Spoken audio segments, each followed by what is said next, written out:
Hola, muy buenos días. Los saludamos desde Caracas, Venezuela, cuando son las 7:59 minutos de la mañana. Hoy es viernes 31 de julio y a continuación algunas de las noticias más destacadas en www.lagranaldea.com.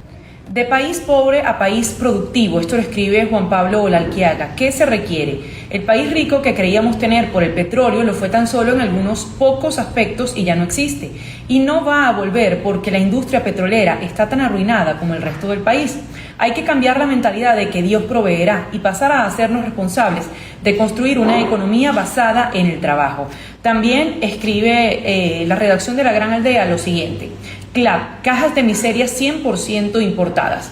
Tras acabar con la producción nacional con una política de expropiaciones y controles, las autoridades han pactado, negociado y canalizado recursos para armar una oferta de productos importados a través de las cajas CLAP, programa social que, lejos de ayudar a resolver la situación, ha servido para potenciar el control estatal y el enriquecimiento de unos pocos con el hambre de los venezolanos.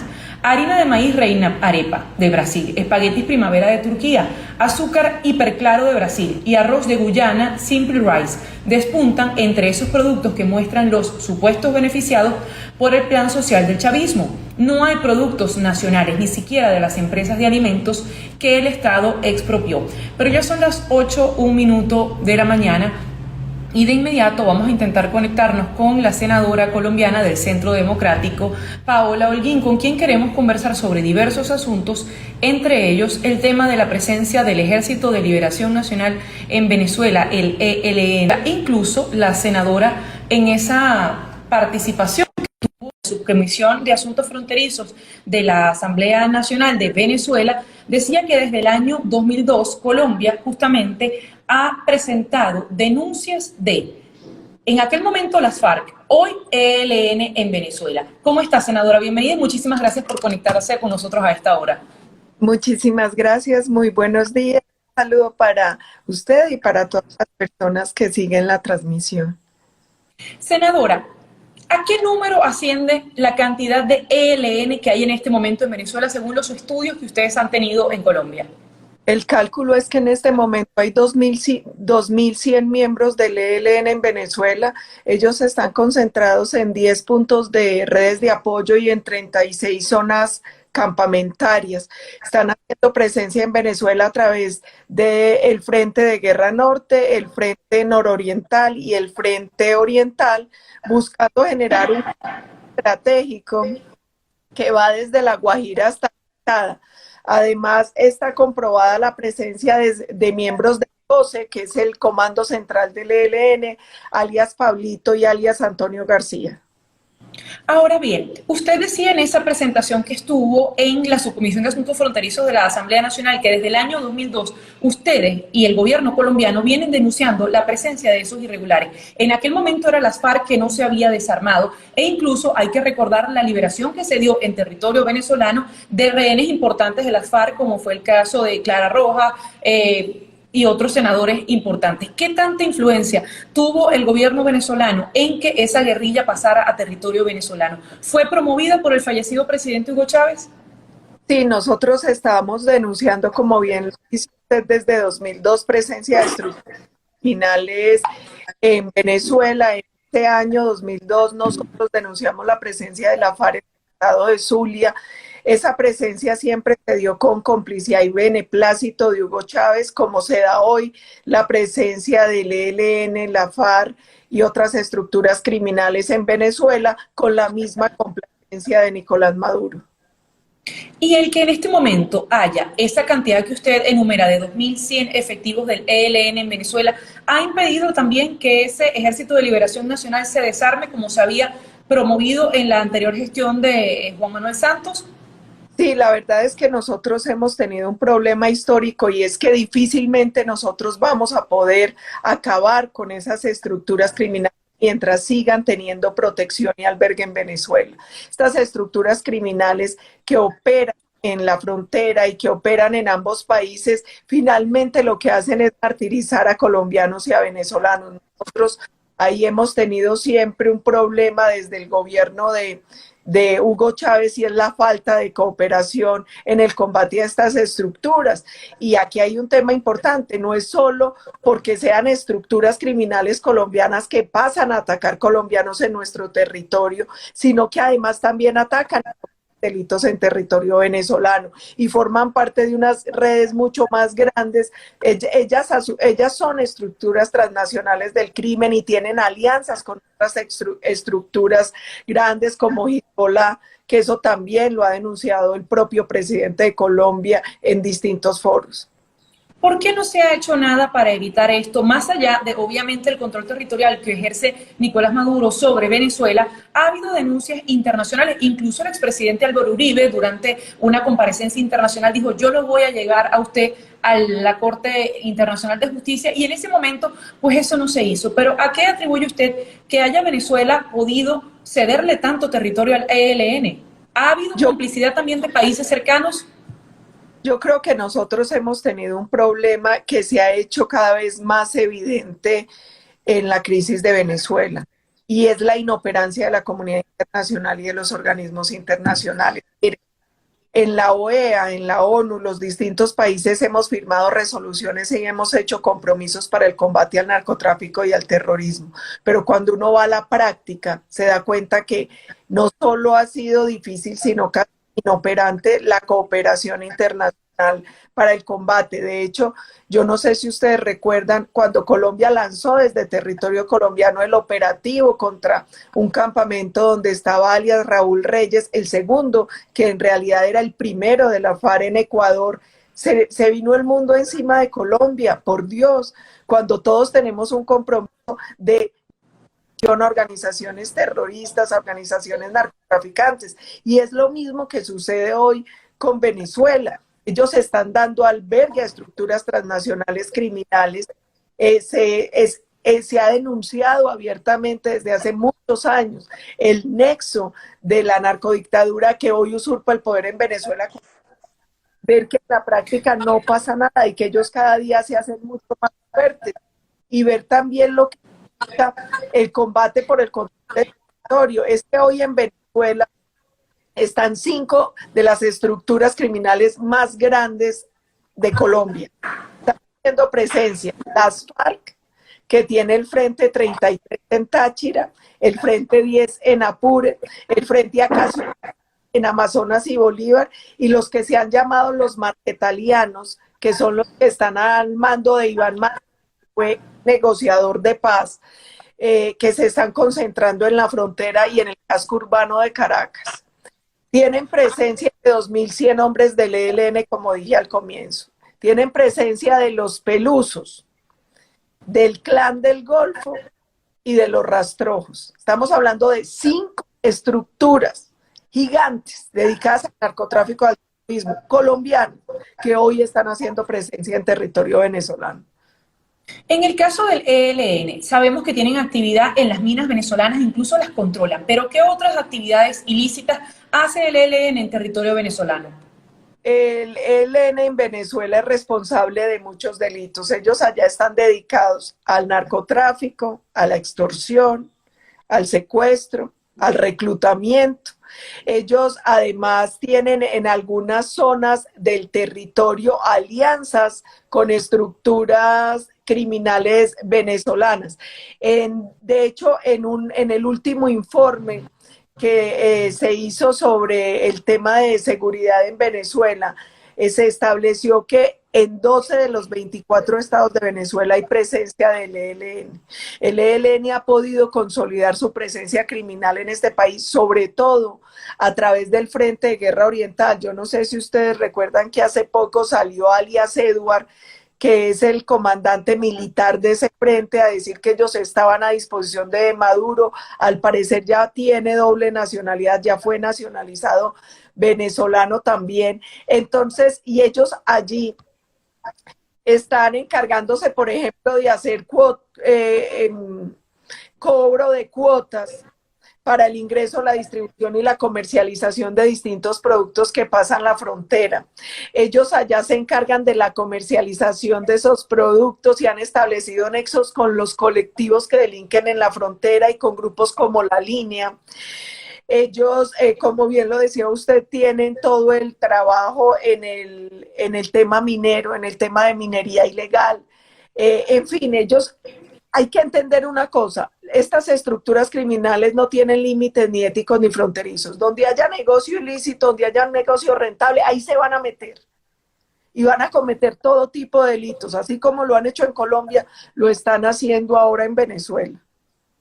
Senadora, estamos conversando con la senadora Paola Holguín, senadora del Centro Democrático en Colombia. El pasado 23 de febrero del año 2019, cuando se intentó ingresar la ayuda monetaria a Venezuela, unos 1.000 oficiales venezolanos desertaron y pasan al lado colombiano. Pero se ha descubierto, según algunas investigaciones, que unos de esos hombres eran infiltrados del chavismo. Incluso recientemente se publicó que un oficial de un cuerpo de seguridad venezolano estaba espiando un batallón en Colombia y se hacía pasar por vendedor de jugos.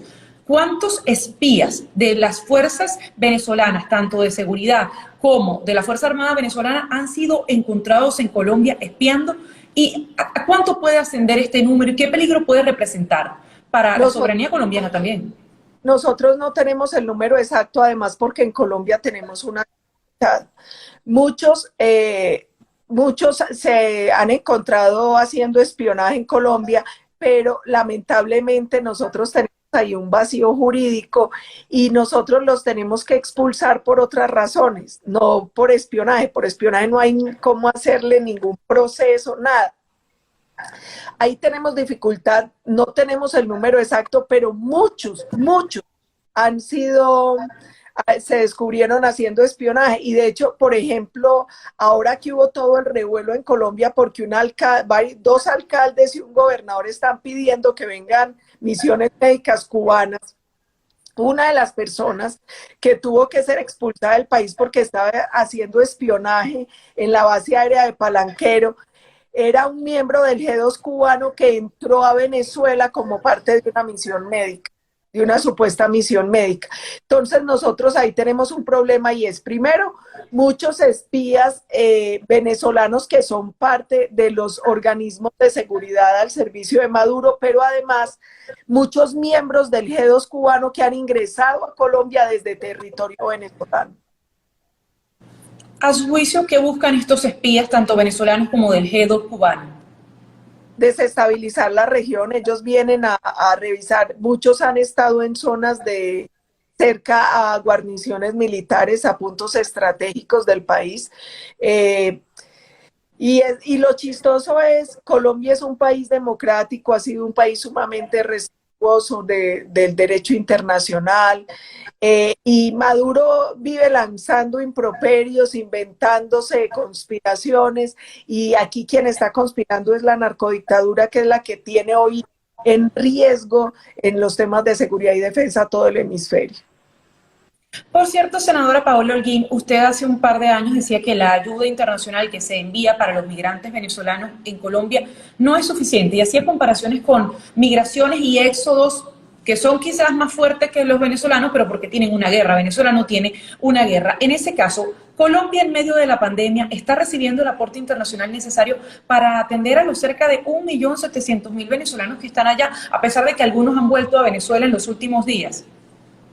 Varias cosas. La primera es cuando uno compara la situación de Venezuela, es muy similar a la situación de los refugiados sirios, a la situación siria, por el número de refugiados. Y de hecho yo diría que la venezolana es peor porque se dio en un lapso más corto de tiempo.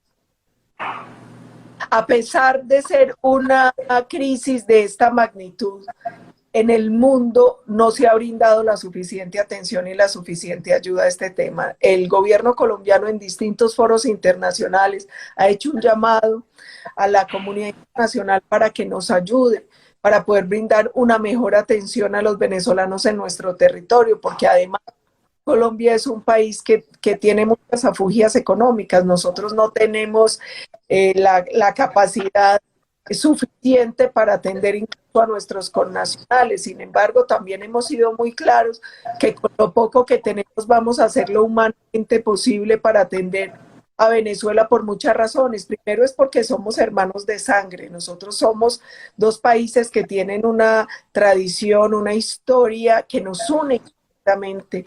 Dos, porque nosotros tenemos una deuda de gratitud. Cuando Colombia vivió momentos económicos muy difíciles y Venezuela vivió el boom petrolero, recibió a muchos de nuestros compatriotas y les tendió una mano. Además, porque para nosotros es una obligación moral. Lo cierto es que cada vez es más difícil. Hay países que vienen haciendo nuevos aportes como Estados Unidos, hay países que vienen, la Unión Europea vienen tratando de hacer más ayudas, pero de verdad que no son suficientes y sobre todo en esta coyuntura de la pandemia, pero vamos a continuar haciendo todos los esfuerzos necesarios para tratar de atender, a pesar de las limitaciones, de la mejor manera posible a los venezolanos.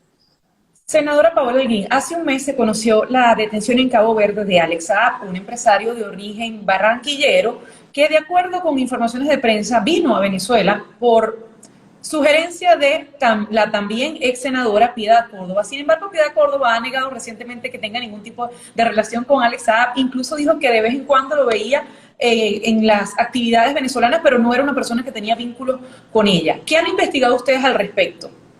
En Colombia, Alex entró más o menos 4 delitos.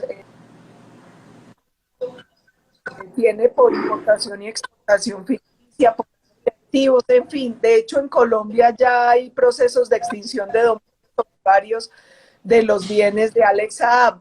Lo gracioso es que ahora resultó que ninguno de los que era amigo es amigo. Entonces, por ejemplo, Juan Manuel Santos, que estuvo como testigo evento de una firma de un acuerdo con Alex Saab, ahora dice que lo vino a conocer ese día. Piedad Córdoba, a la que se refería él con Alá, ahora resulta que tampoco era tan amiga. Entonces ahora como que nadie era amigo de Alex Saab. Yo creo que esa captura es muy importante. Nosotros estamos esperando y pidiendo que sea extraditado rápidamente a Estados Unidos. Ojalá entregue toda la información, porque el vínculo de este supuesto testaferro de Maduro no es solo con Colombia, que es su país de origen, sino con muchos países del mundo. Nosotros queremos que se sepa toda la verdad del nexo criminal de Alex Saab, Maduro, de dirigentes políticos de distintos países, incluyendo a Colombia, que han sido cómplices de la narcodictadura, que han hecho negocios y se han enriquecido a costillas del dolor y el martirio de los venezolanos.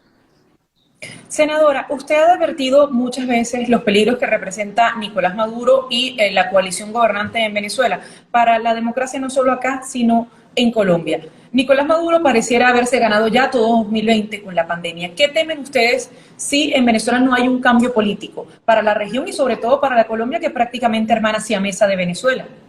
Para nosotros lo más grave es que hoy la permanencia de Nicolás Maduro, narcodictadura usurpando el poder, representa un enorme riesgo hemisférico. Un enorme riesgo porque allí se da albergue a estructuras transnacionales dedicadas al tráfico y al terrorismo. Recuerde que el gobierno colombiano viene denunciando una presencia cada vez más creciente y riesgosa de organizaciones como Hezbollah en Venezuela. Pero además nosotros tememos que pase con Venezuela lo que pasó con Cuba, y es que se vuelva paisaje.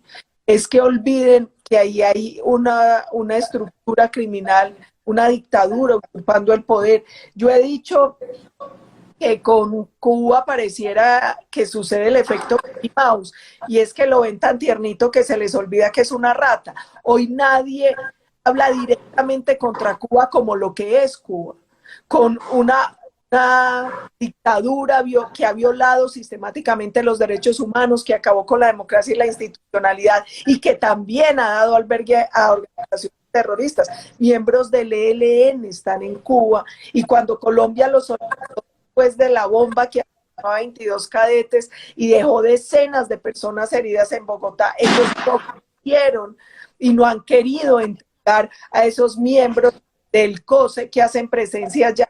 Entonces yo creo que el temor más grande que nosotros tenemos es que, representando el riesgo que representa para el hemisferio Venezuela, termine sucediendo con la narcodictadura venezolana lo que pasa con Cuba, y es que empieza a convertirse en paisaje y deja ese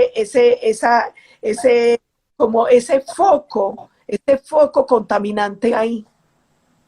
Ahora, justamente cuando dice Venezuela pareciera quedar como un paisaje como Cuba, ¿teme que la pandemia y el esfuerzo que están haciendo las naciones, cada una de las naciones suramericanas y de toda Latinoamérica en ocuparse de su propio problema, haga que Venezuela se haga un lado y Nicolás Maduro pueda seguir en el poder mucho más tiempo?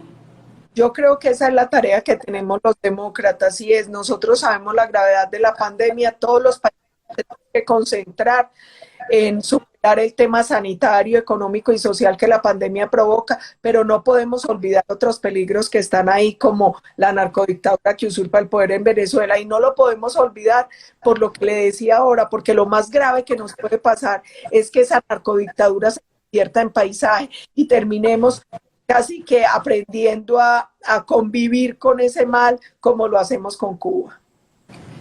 Teme también que nuevamente Nicolás Maduro pueda incidir en unas futuras elecciones en Colombia. Ustedes denunciaban el tema de las protestas recientes que se llevaban y decían que había infiltrados venezolanos también alimentando esas manifestaciones. En unas futuras elecciones en Colombia, ¿podría la mano de Maduro estar detrás de cualquier hecho o de cualquier candidatura? Sí, claro, además porque es innegable que en Colombia hay unos sectores que han sido cómplices, que han sido aliados de la narcodictadura venezolana. Él tiene lazos muy estrechos con sectores así como los tiene con la FARC, los tiene con sectores de extrema izquierda en Colombia que se han brindado apoyo mutuo, sectores que además han querido pasar de agache ante la evidencia de la violación de derechos humanos. Yo decía alguna vez, el gran problema que tenemos no solo en Colombia, sino en el mundo, es que a veces la afinidad ideológica se convierte en complicidad criminal. Entonces uno encuentra que en Colombia hay otros países, partidos y sectores de extrema izquierda por afinidad ideológica con Maduro, omiten reconocer que ahí hay una estructura criminal y pasan eso por alto, y eso es muy grave.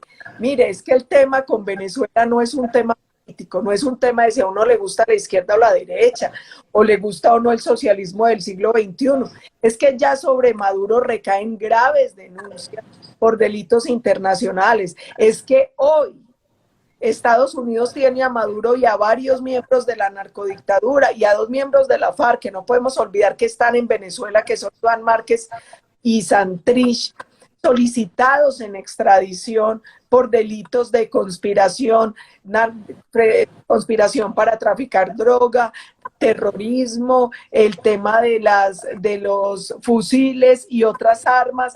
Entonces, este ya no es un tema meramente político, esto también es un tema judicial, este es un tema de unas estructuras criminales que ya están solicitadas en extradición, en este caso ellos, por el Tribunal del Distrito Sur de Nueva York. Senadora, muchísimas gracias por haber compartido con nosotros estos minutos en La Gran Aldea. Muchas gracias a ustedes. El llamado que yo hago a los demócratas del mundo es que no cedamos, que mientras nosotros seamos complacientes por cobardía o por lo que sea frente a las narcodictaduras, lo único que hacemos es alimentar y permitir que estas estructuras se hagan cada vez más fuertes y continúen esclavizando a nuestros pueblos. Era Paola Holguín, senadora colombiana por el Centro Democrático, quien ha denunciado la incursión de al menos 2.100 oficiales del ELN en Venezuela. Desde el año 2002, ella como representante del, en ese entonces, gobierno de Álvaro Uribe, las denuncias que se han hecho sobre la presencia en aquel momento de las Fuerzas Armadas Revolucionarias de Colombia. Son las 8:24 minutos de la mañana en Venezuela. Nos despedimos y les recordamos que esta entrevista quedará disponible en @lagranaldea y también en el canal de YouTube de La Gran Aldea. Muchas gracias por estar allí.